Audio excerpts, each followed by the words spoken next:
Yesu ashimwe bene data, twongeye kubasuhuza abakunzi ba porogaramu yacu Hanurira umunsi wawe. Uyu munsi turagendera muri Zaburi ya 27 umurongo n'uwa 6. Ijambo ry'Imana avuga ngo nubu umutwe wanjye uzakirwa hejuru y'abanzi banjye bangose, ntambira ibitambo by'ibyishimo mu ihema rye, ndirimbe ni koko nzarimba ishimwe ry'Uwiteka. Haleluya, amen. Mu izina rya Yesu Kristo w'i Nazareti, wa munsi we uri umunsi udasanzwe, aho Uwiteka ashize umutwe wanjye hejuru y'abandwanya. Uwiteka arantumbagiza uyu munsi. Wa munsi we uri umunsi Uwiteka antumbagije, anshize hejuru y'abandwanya. Uwiteka anshize hejuru y'abanyeganyeza. Uwiteka anshize hejuru y'abankoba. Uwiteka anshize hejuru y'abansahuraga. Uwiteka anshize hejuru, haleluya, y'abanteraga.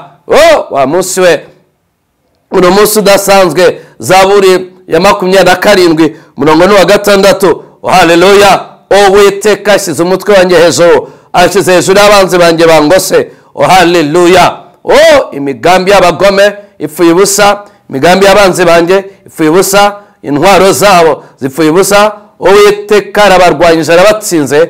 Njyewe ankuye hasi, ankuye mu ivu, aranzamuye, anshize hejuru cyane, haleluya, y'imitwe yabo. Haleluya. Abumvaga ko bafiteho ubutware, abumvaga ko bamfashe mpiri, abumvaga ko bangize ingwate yabo, uyu munsi Uwiteka aranteturiye. Uyu munsi Uwiteka abarwanyije, arabatsinze. Uyu munsi Uwiteka aranzuye, anshize hejuru y'imitwe y'abantera. Haleluya.